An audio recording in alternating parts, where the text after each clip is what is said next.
16절부터 20절까지 교독하겠습니다. 제가 먼저 읽겠습니다. 내가 아버지께 구하겠으니 그가 또 다른 보혜사를 너희에게 주사 영원토록 너희와 함께 있게 하리니 그는 주의 영이라 세상이 흔히 그를 자극하나니 이는 그를 보지 못하고 만나지도 못함이라. 그러나 너희는 그를 아나니 그는 너희와 함께 거하시며 또 너희 속에 계시느니라. 내가 너희를 고아와 같이 버려두지 아니하고 너희에게로 오리라. 조금 있으면 세상은 다시 나를 보지 못할 것이로되 너희는 나를 보리니 이는 내가 살아있고 너희도 살아있겠음이라. 함께 읽겠습니다. 그날에는 내가 아버지 안에 너희가 내 안에 내가 너희 안에 있는 것을 너희가 알리라. 아멘. 할렐루야. 하나님의 크신 목이 함께 하신 줄 믿습니다. 우리 옆사람 같이 사랑하는 사람 오시다 반갑습니다. 참 잘 나오셨습니다. 은혜 받으시다. 네. 오늘은 5월 세 번째 주일을 맞이했는데요. 5월은 가정의 달이다 이렇게 말을 하죠. 어린이날도 있고 어버이날도 있고 스승의 날도 있고 또 성년의 날도 있고 또 부부의 날도 있어요. 5월 21일 내일 모레는 부부의 날입니다. 둘이 하나가 되었다 그런 의미 같아요. 21일 5월 21일은 또 부부의 날이고 이렇게 가정과 관련된 많은 기념일들이 있죠. 5월은 또 계절적으로 굉장히 산도 푸르고 들도 푸르고 호수도 푸르고 우리의 마음도 다 그렇게 맑고 푸르렀으면 좋겠습니다. 우리 용평교회 모든 성도님들, 여기 계신 우리 모든 성도님들은 하나님의 은혜 가운데에서 행복한 5월을 보내실 수 있기를 축복합니다. 행복하십니까? 네, 별로 안 해픈 것 같아요. 별로 행복하지 않은 것 같아요. 더욱 행복하시기 바랍니다. 우리 옆사람이 이렇게 인사드립니다. 더욱 행복하시기 바랍니다. 당신 때문에 행복합니다. 시작. 아니 안설장님 왜 저를 쳐다보세요? 둘이 서로 쳐다보고 하시라니까. 빨리 옆 사람 바라보고 공기사님 얘기해야죠. 네. 오늘은 성령 강림절이기도 해요. 그래서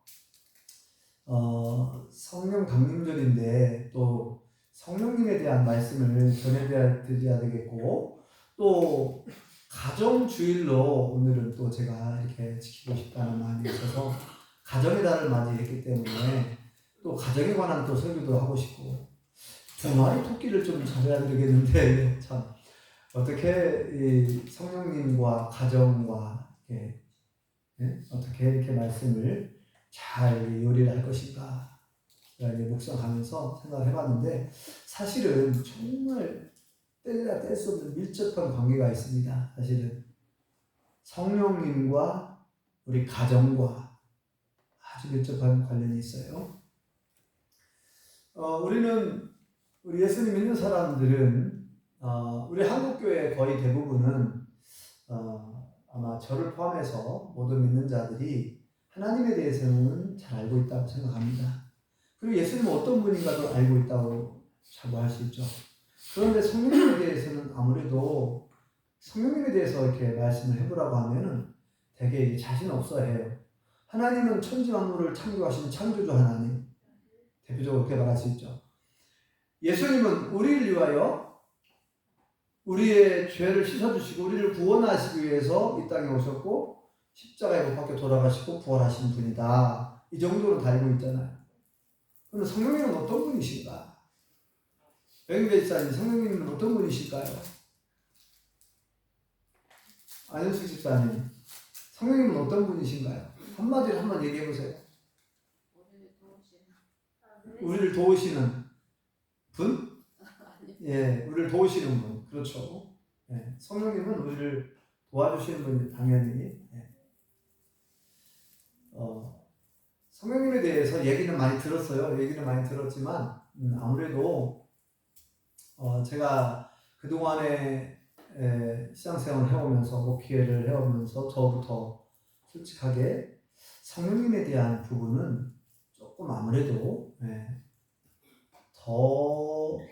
덜 중요하게 말씀을 드린 것 같기도 하고, 아무튼 그 성령님은 너무나 정말 귀한 분입니다. 하나님과 예수님과 성령님은 동등하신 하나님이신 줄 믿습니다. 한마디로 말해서 성령님은 하나님의 영이십니다. 성령님은 곧 하나님이십니다. 태초부터, 영원 전부터, 창세전부터 성령님은 하나님과 함께 계셨고 예수님과 함께 계셨고 천지 만물을 창조하실 때도 함께 하셨고 가정을 창조하실 때도 함께 하셨고 지금도 여전히 우리와 함께 계신 줄 믿습니다. 하나님께서 에덴 동산을 창설하시고 가정을 만드시죠. 아담과 하와로 하여금 결혼하게 하시고 가정을 이루게 하십니다. 그런데 악한 영은 사단은 이 가정을 파괴하기 위해서 가정을 파괴하려고 하와에게 접근해서 하와로 하여금 하와를 속이고 선악과를 따먹게 합니다. 그래서 결국은 아담과 하와의 관계가 깨져버리죠.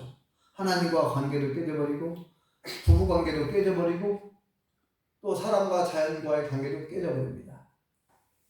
그래서 이 깨어진 이 가정 관계를 회복하기 위해서 예수님이 오셨고 성령님께서 오신 줄 믿습니다. 예수님께서 이 땅에 오신 때는 지금으로부터 몇 년 전인가요? 2024년 전이죠. 올해가 몇 년이죠? 2024년이니까 예수님의 생일을 기준으로 해서 역사가 딱 나눠졌잖아요. 그래서 지금은 예수님께서 오신 지 2024년 되었다 이 말입니다. 성령님은 언제 오셨죠? 성령님은 물론 성령님께서도 영원전부터 계셨지만 성령님은 언제 오셨느냐? 예수님께서 부활하신 지 50일째 되는 해가 아니라 되는 날에 오셨어요. 그래서 오순절 마가의 다락방에 성령님께서 강림하셨죠. 그 오순절 마가의 다락방에 성령님이 오신 날을 기념하는 절기가 성령 강림절입니다. 너무나 중요한 날이니까 이거를 기념하기 위해서 성령 강림절이라는 명절이 생겨났어요. 그래서 오늘이 성령 강림절이에요. 저기 저 교회 달력에도 썼죠. 성령 강림절. 예수님께서 승천하신 지 며칠 만에 오셨다고 그랬죠? 네? 열흘 만에 오셨다고. 예수님께서 부활하신 지 50일 만에 오셨고 예수님이 부활하신 후에 며칠 동안 세상에 계셨다고 했어요? 40일 동안 계셨다고 했어요. 40일 동안. 그러니까 40일 동안 부활하신 예수님께서 많은 사람들을 만나고 또 하나님의 말씀을 가르쳐 주셨고 하나님 나라의 일을 말씀하셨다 그랬죠. 그리고 승천하셨어요. 승천하신 지 열흘 만에 오셨어요. 그러니까 예수님이 부활하신 지는 50일째. 네.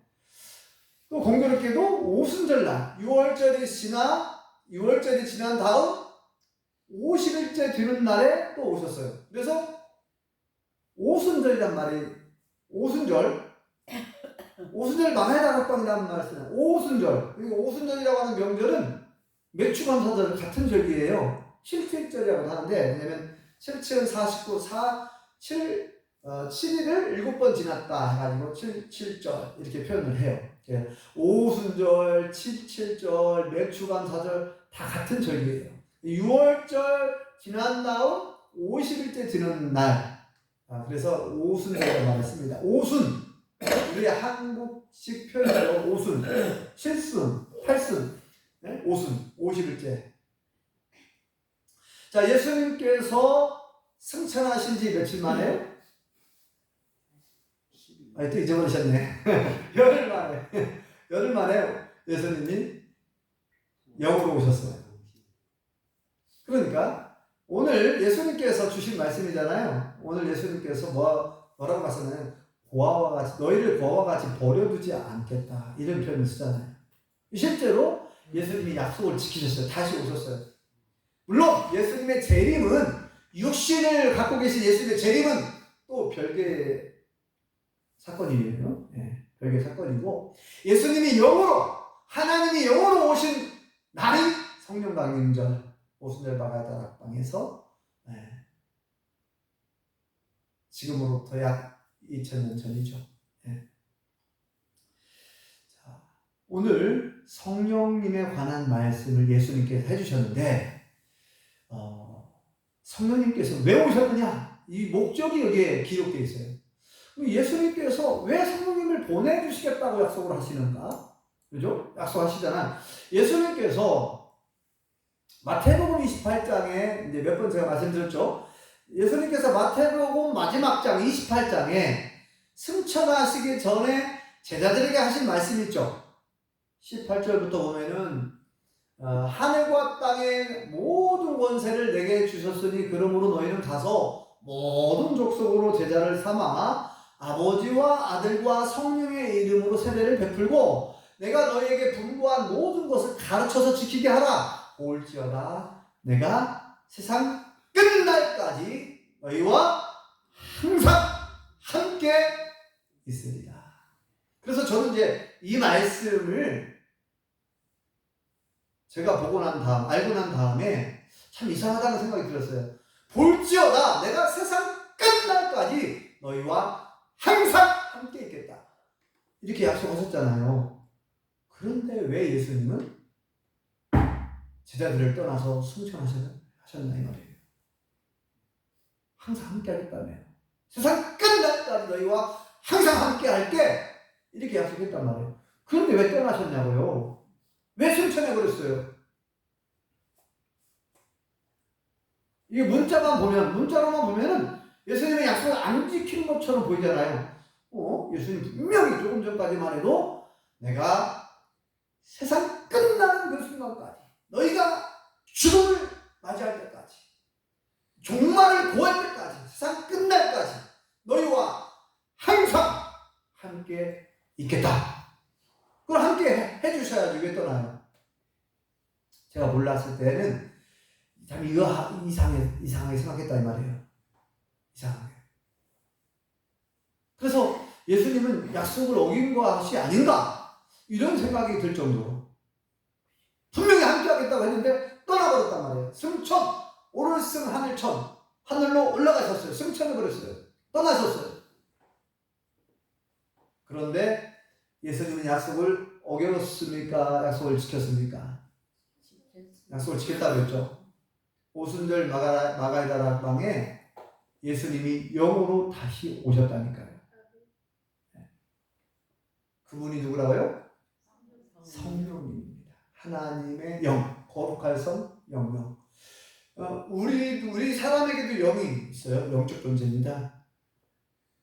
근데 이제 그걸 구분하기 위해서 거룩한 영, 거룩할 성자를 써서 성령, 성령님, 하나님의 영, 하나님이 영으로 오신 분, 예수님이 영으로 오신 분이 성령님이신 줄 믿습니다. 그러면 왜 오시겠다고 하는가? 여기서 약속을 하시거든요. 자, 한번 볼까요? 예수님이 약속하시는 것을. 자, 요한복음 14장 16절, 17절 읽어보겠습니다. 시작. 내가 아버지께 구하겠으니 그가 또 다른 보혜사를 너희에게 주사 영원토록 너희와 함께 있게 하리니 그는 진리의 영이라. 세상은 능히 그를 받지 못하나니 이는 그를 보지도 못하고 알지도 못합니다. 그러나 너희는 그를 아나니 그는 너희와 함께 거하시며 또 너희 속에 계시겠습니다. 아멘.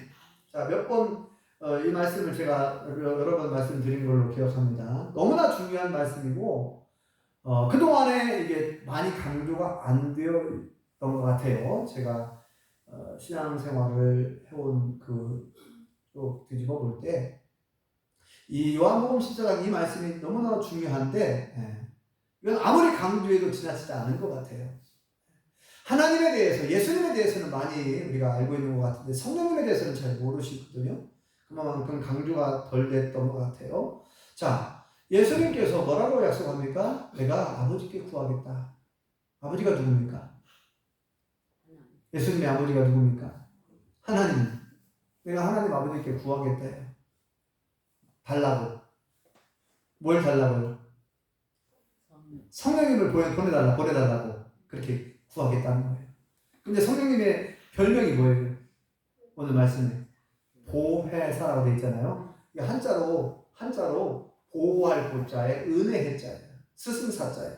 우리를 아까 도와주신다는데 보호하고 우리를 도와주시고 우리를 인도해 주시고 우리를 깨닫게 하시고 깨우쳐 주시고 회개케 하시고 모든 것 성령님이 하시는데 그렇게 하시고 은혜를 베풀어 주시는 선생님이다. 별명 보혜사.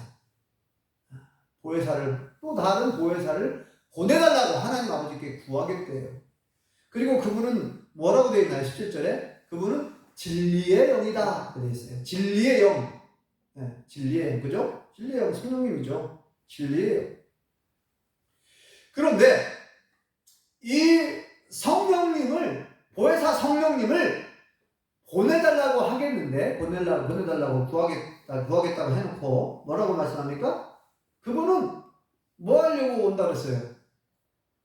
뭐 여러 가지 이유가 있죠. 여러 가지 목적이 있지만 가장 중요한 목적이 여기에 기록되어 있어요.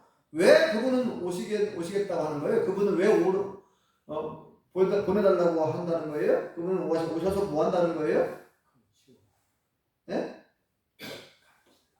영원토록 너희와 함께 있게 하겠다. 영원토록 너희와 함께 있게 하겠다.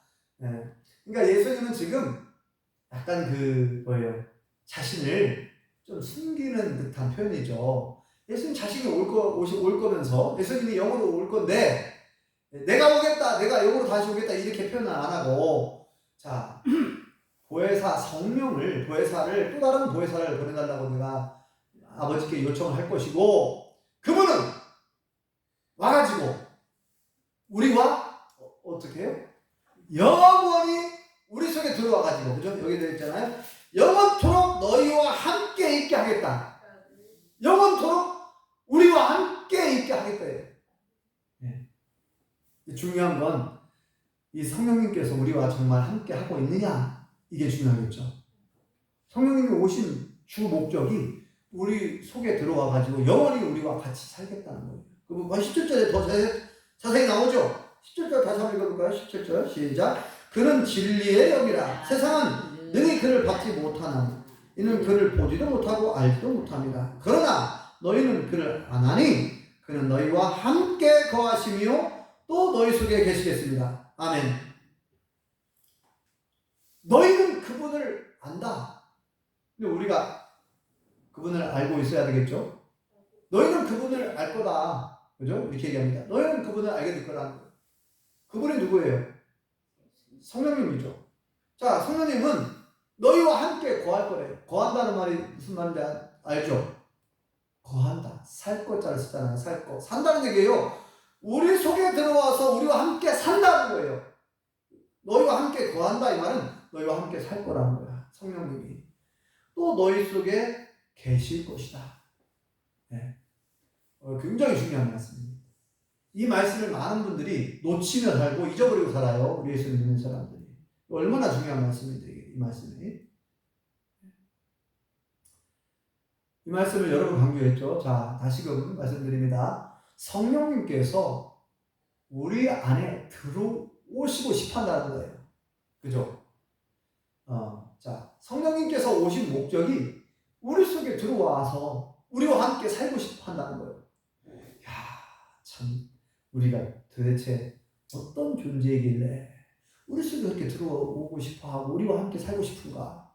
여러분, 하나님이 우리같이 더럽고 우리같이 너무나 연약하고 부족하고 우리같이 죄 많은 사람들을 또 그렇게 대단한 존재라고 우리 속에 들어가고 싶어하고 우리가 같이 살고 싶어하는가. 그것도 영원토록. 참, 저는 이 말씀을 읽으면 읽을수록 묵상하면 묵상할수록 이 말씀이 너무나 귀한 말씀이라는 생각이 들어요. 왜냐하면 하나님이 나를 얼마나 사랑하시길래 나와 영원토록 살고 있다. 영원토록. 여러분 보통 말씀이 아니라니까요. 영원토록 나와 살고 싶다는 거예요. 하나님이. 내가 도대체 어떤 존재이길래 하나님은 내가 싫지도 않은가? 내가 그렇게 좋은가? 나를 이렇게 사랑하시나? 영원토록 살고 싶다고 하는데 여러분 하나님이 우리 속에 들어오셨다는 얘기예요. 예수님이 우리 속에 들어와가지고 같이 살고 싶다는 얘기예요. 어떻게 해요? 영으로. 육신을 가지신 예수님이 못 들어오니까 영으로 오신 거예요. 영으로. 예? 육신을 가진 몸을 어떻게 몸과 마음이 어디 몸을 가진 채로 못 들어오잖아요. 영으로만 들어와 계실 수 있어요. 예? 하나님께서 얼마나 나를 사랑하시는지, 예수님께서 얼마나 나를 사랑하시는지 여러분 아셔야 돼요. 이 말씀을 통해서 깨달아야 됩니다. 그런데 중요한 것은 하나님은, 예수님은, 성령님은 인격적인 분이시래요. 삼일체 하나님은 절대로 억지로, 내가 싫은데 억지로 들어오려고 하는 분이 아니에요. 내가 거절하고 내가 거부하면 절대 억지로 들어오는 분이 아니에요. 강제로, 악한 놈, 마귀처럼 강제로 들어오라고 말도 안 했는데 막 들어와가지고 나를 괴롭히고 나를 힘들게 하고 나를 죽이려고 하고 우리 가정을 무너뜨리려고, 우리 가정을 깨뜨리려고 하고, 때로는 질병을 가져다 주려고. 마귀라는 놈은, 악한 놈은 내가 원하지도 않는데, 내가 원치 않는데 나를 괴롭히려고, 나를 죽이려고 하는 거예요. 나를 힘들게 하려고. 그런데 하나님은, 예수님은, 성령님은 우리를 사랑하셔서 우리에게 좋은 거 주고 싶어서 들어오고 싶어 하는데도 우리가 거절하면 안 들어오겠다는 거예요. 그래서 요한계시록에 보면은 예수님이 이렇게 말씀하잖아요. 내가 문 밖에 서서 두드리노니, 그러잖아요. 예수님. 그죠? 내가 문 밖에 서서 두드린다. 내가 문을 두드리노니 너희가 문을 좀 열면, 문을 열고 나를 맞아들이면 내가 들어가겠다는 거예요. 너희가 문을 열면 내가 들어가서 너희와 함께 거하고, 내가 가지고 있는 풍성한 선물을 너에게 줘가지고 너희도 그 풍성한 꼴을 먹고 너희도 풍성한 삶을 살게 하고 싶다는 거예요. 그러니까 문만 열어달라는 거예요. 너희 문을 열고 나를 받아들이라는 거예요. 나를 맞이하라는 거예요. 마음을 열어라는 얘기예요. 마음. 그렇죠? 예. 예수님께서 이렇게까지 말씀합니다. 인격적인 분이셔서 성령님도 마찬가지죠. 성령님이 우리가 그분을 인식하지 않고 인정하지 않고 대우해드리지 않으면 우리가 상관이 없는 거예요.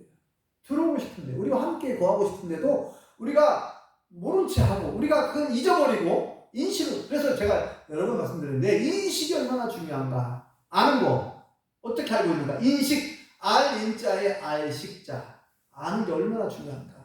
모르는 것은 그냥 세상 지식은 모르면 불편하고 좀 손해볼 수 있어요. 근데 우리가 하나님을 모른다? 예수님을 모른다?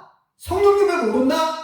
이건요, 그냥 손해가 아니라 영원한 멸망입니다. 그냥 지옥이죠. 모르면. 그래서 예수님이 뭐라고 말씀합니까? 요한복음 11장에 뭐라고 말씀합니까? 영생은 곧 유일하신 참 하나님과 그가 보내신 자 예수 그리스도를 아는 것이 영생이라고 했잖아요. 모르면, 하나님을 모르면, 예수를 모르면, 성령님을 모르면 영생을 얻을 수 없다 이 말이에요. 이 인식하기 굉장히 중요해요. 우리가 그래서 성경을 배워야 된다는 말입니다. 성경을 공부해야 되고 말씀을 들어야 되고, 그래서 성령님에 대해서, 하나님에 대해서, 예수님에 대해서 정확하게 인식을 하고 있어야 돼요. 어떤 분이신지, 그분이 뭘 원하시고 뭘 좋아하시고 우리가 어떻게 살기를 원하시는지 이거 다 말씀해 주셨지만, 우리가 다시금 오늘 성령 강림절을 맞이해서 다시금 성령님은 어떤 분이신가, 성령님은 뭘 원하시는가? 성령님은 얼마나 우리를 사랑하시는가? 다시 정리합니다. 성령님은 하나님의 영이셔요. 성령님은 곧 하나님이십니다. 예수님의 영이 곧 성령님입니다. 성령님은 예수님이 영으로 오신 분입니다. 헷갈리나요? 네, 이걸 좀 저는 처음에 헷갈렸어요. 도대체 하나님이 계시고 예수님이 계시고 성령님이 계시고 아니 하나님이 세 분인가 이런 생각이 드는데 여러분 잘 시간이 좀 지나야 돼요. 저처럼 잘 모르시는 분. 하나님께서 온 우주 만물을 창조하신 절대자 여호와 하나님께서 사람의 몸을 입고 이 땅에 내려오신 분이 육신의 몸을 입고 오신 분이 예수님이시죠. 그 예수님이 우리 안에 영으로 오신 분이 성령님입니다. 하나님과 예수님과 성령님은 동등한 분이에요. 동등한 하나님입니다. 이것은 인간의 논리로는 이해를 못하는 거예요. 이건 수학적 계산으로 이해가 안 되는 거예요. 성령님께서 깨닫게 해주시잖아요. 그래서 깨닫는 마음을 주시고 지혜를 달라고 해야 됩니다. 이건 믿음의 문제예요. 이것은 어느 순간 이것이 저는 다 믿어지더라고요. 여러분들 만약에 혹시 이것이 안 믿어지고 이해가 안 되잖아요. 그러면 걱정하지 마세요. 그냥 기도하면 어느 순간 하나님께서 열어주시고 알려주시고 깨닫게 하시고 믿어지게 해주시고 다 믿어지고 다 깨달아지고 알게 됩니다. 그런 날이 올 거예요. 자, 박영수 성도님 걱정하지 마세요. 자, 성령님께서 이렇게 첫 번째 목적, 이 땅에 오신 목적이 우리 속에 영원히 거하고 싶다는 거예요. 자, 이 말은 무슨 말입니까? 자, 오셔서 뭐 하시려고요? 우리 속에 들어가고 뭐 하려고요? 우리를 괴롭히려고요? 우리 힘들게 하려고요? 아니죠. 악한 영은 우리 속에 들어가서 힘들게 하고 우리를 괴롭히고 우리를 죽이려고 하지만 파괴시키려고 하지만 성령님은 하나님의 영이시니까 예수는 우리를 너무너무 사랑하셔서 들어오신 분이잖아요. 영원히 함께 살고 싶다고 하잖아요. 영원히. 그러니까 뭐예요? 우리에게 좋은 거 주고 싶은 거예요. 뭐든지 구하라는 거예요. 달라고 하라는 거예요. 주겠다는 거예요. 여기 그런 말씀하잖아요. 바로 그 앞부분에 예수님께서 뭐든지 구하라는 거예요. 뭐든지. 내가 시행하겠다. 우리에게 힘을 주시고 지혜를 주시고 용기를 주시고 성령님께서 하시는 일이에요. 그러니까 우리 안에 들어오셔가지고 우리에게 힘을 주시고 살아갈 힘을 주시고 능력을 주시고 지혜도 주시고 깨닫게 하시고 말씀을 깨닫게 하시고 생각나게 하시고 또 죄를 깨닫게 하시고 회개케 하시고 우리를 인도하시고 우리를 보호하시고 우리를 도와주시는 분 도와주시기 위해서 그죠? 성령님이 오신 줄 믿습니다. 성령님은 여러분 안에 계십니까? 유정기 권사님 너무 많은 일을 하셔서 피곤하신가 봐요. 자, 성령님은 우리 안에 거하고 싶다니까요. 근데 잘 생각해 보세요. 성령님은 내 안에 살고 계신가? 성령님은 나와 함께 계신가? 생각해 봐야 돼요. 만약에 성령님이 안 계시는 것 같다. 난 성령님을 잘 몰라. 성령님은 왠지 어렵게 느껴지고, 성령님은 안 계신 것 같고, 성령님은 나와 상관이 없는 것 같고, 난 성령님의 음성을 듣지도 않고 있고, 성령님과 상관없이 내 마음대로 내 생각대로 내가 계획을 다 세워놓고 내가 막 그렇게 하면 여러분 이제는 바꾸셔야 돼요. 생각도 바꾸고 우리 안태경 집사님이 하루에 4시나 4시 반에 일어나신다 했던가요? 처음에?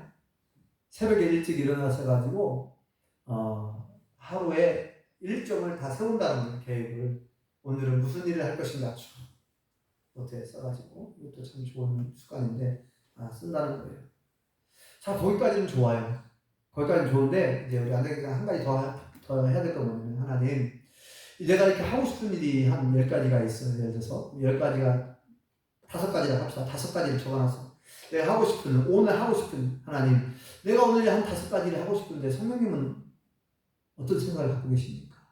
하나님의 뜻은 무엇입니까?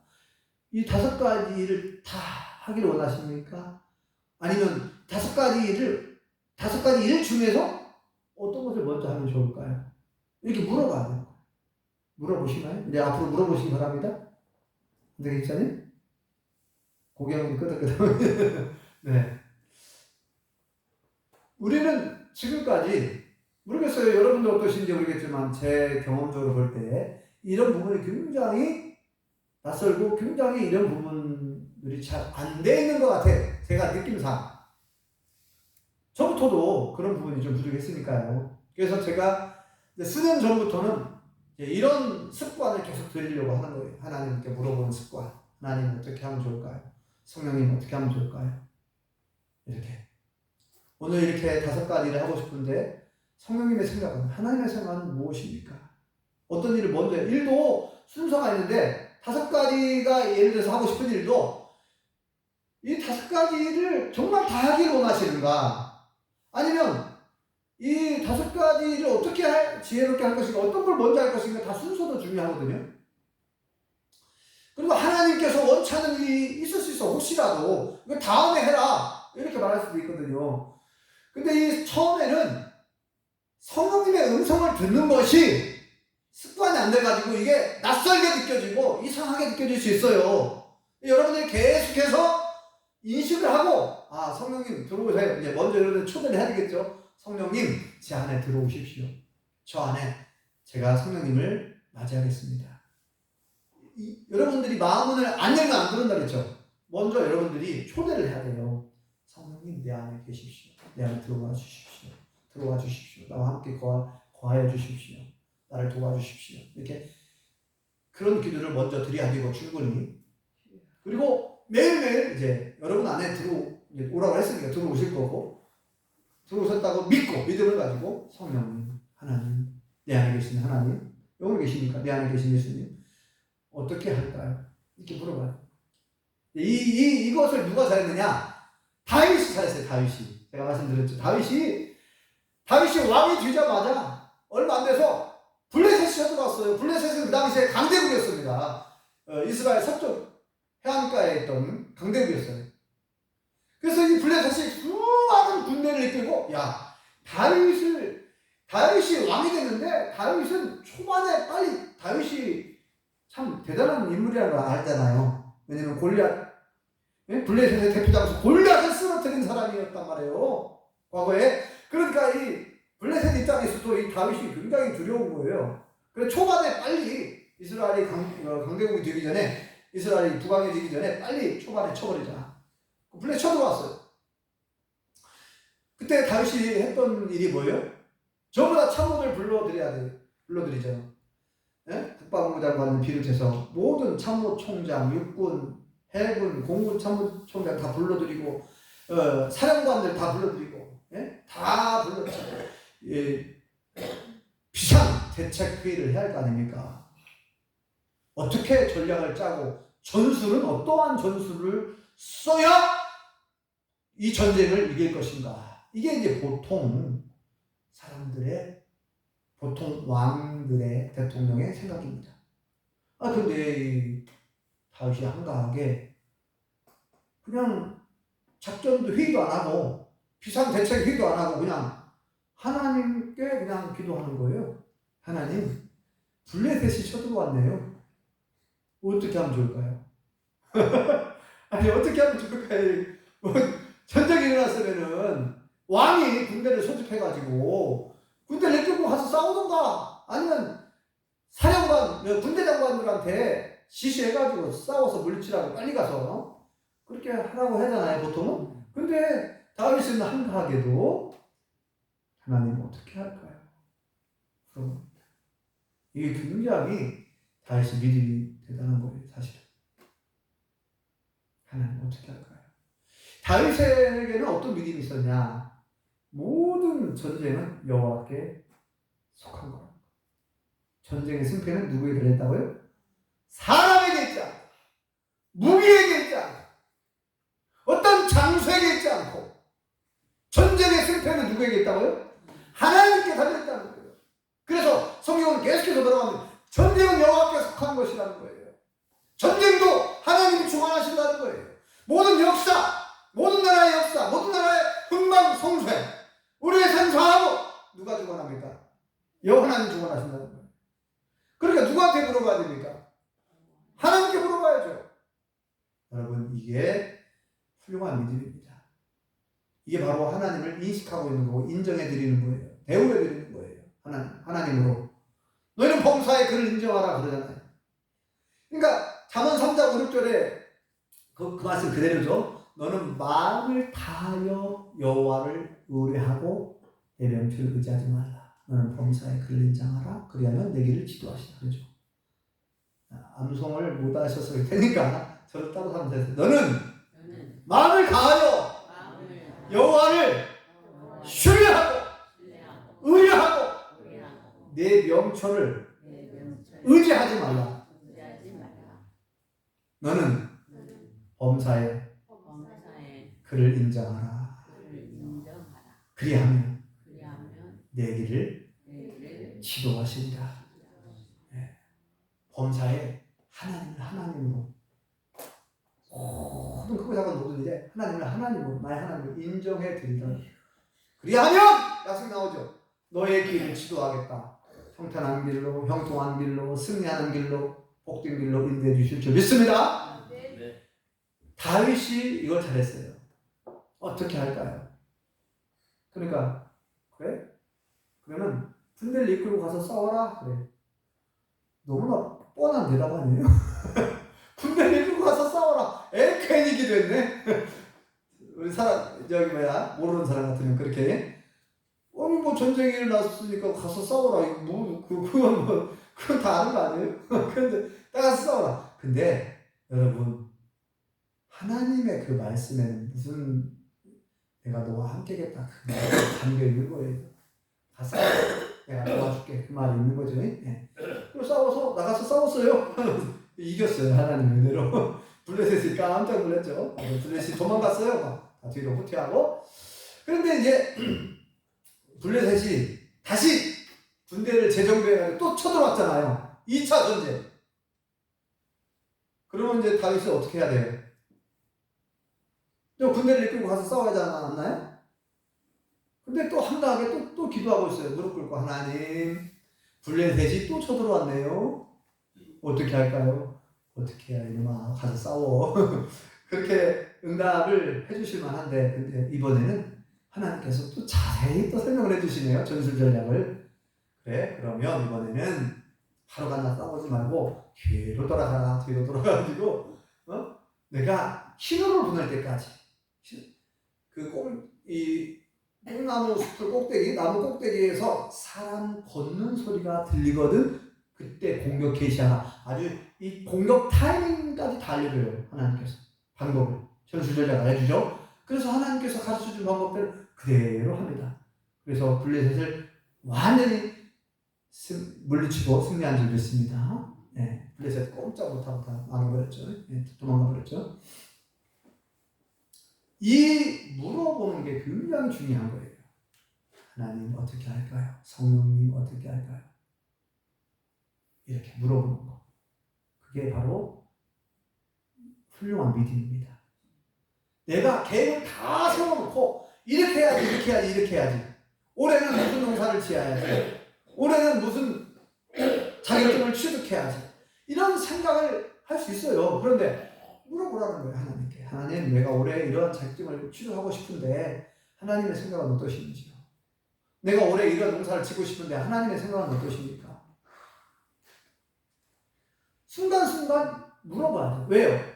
왜냐면 하나님이 생사하고 주관하니까. 하나님이 주인이잖아요. 이것을 이렇게 물어보는 거는 나는 주인이 아니라는 걸 내가 인정하는 거잖아요. 나의 참된 주인, 이 세상의 주인, 역사의 주인, 모든 복의 근원 되시는 하나님. 그 하나님을 인식하고 인정하고 기도하는 게 너무너무 중요합니다.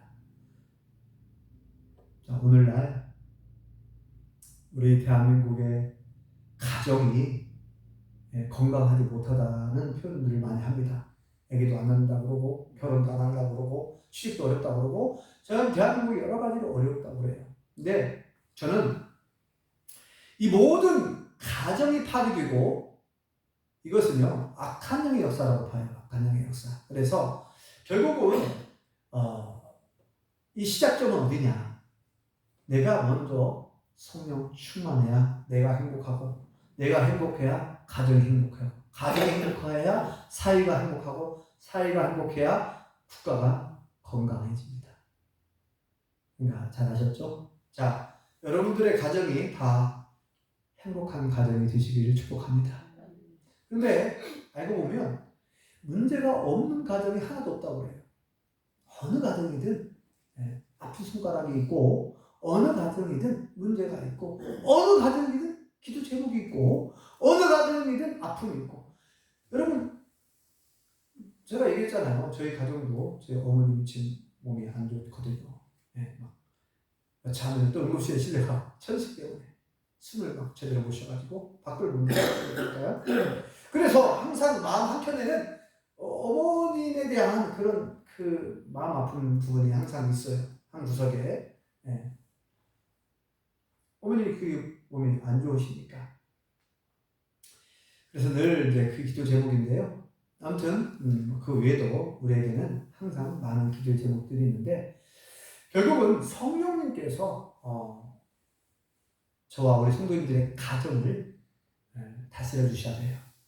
성령님의 강한 역사가 운행하실 때, 성령님께서 여러분 가정 모든 자녀 손들 안에 성령님께서 운행하시고 강하게 역사하신다면 그 모든 문제들이 아름답게 해결되고 한력하여 손을 이루어주실 줄 믿습니다.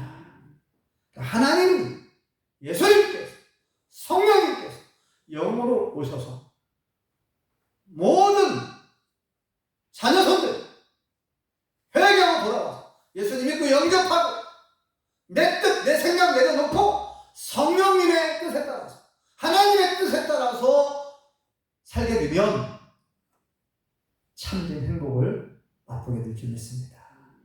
그렇지 않고서는 참된 행복을 참된 얻을 수가 없어요. 아무리 뭐 돈을 많이 벌고 취직을 잘하고 결혼을 하고 한다 한들 하나님께서 도와주지 않으면 그것은 언제 그 악한 영이 그 가정을 무너뜨릴지 아무도 모릅니다. 자, 오늘 성령 강림절을 맞이했고 가정주의를 맞이해서 다시금 우리 여러분, 저와 우리 모든 성도님들, 자녀손들 모든 가정이 다 믿음의 가정을 이루시기를 원하며 또 행복한 가정을 이루시기를 원합니다.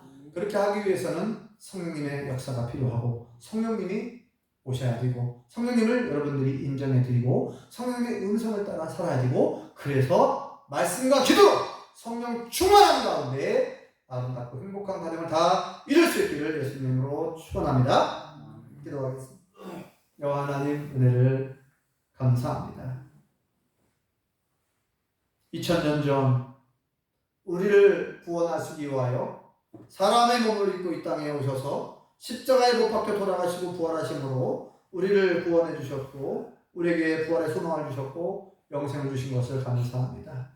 우리 예수님께서 승천하신 지 열흘 만에 오순절 마가의 다락방에 오셔서 또 정말 영으로 우리 속에 영원히 거하시려고 오셨다고 오늘 말씀해 주셨사오니 아버지 하나님, 우리가 늘 성령님을 내 마음속에 모시고 하나님을, 예수님을 내 마음속에 모시고 늘 의논하고 상담하고 여쭤보고 물어보고 항상 이렇게 간구하면서 기도하면서 성령님의 도우심을 힘입고 성령님이 주시는 그 지혜를 가지고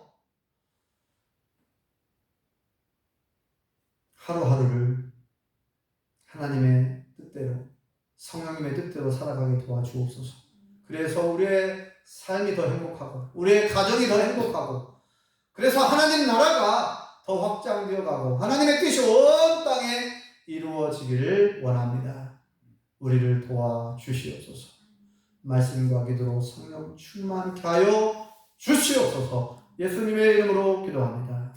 아멘.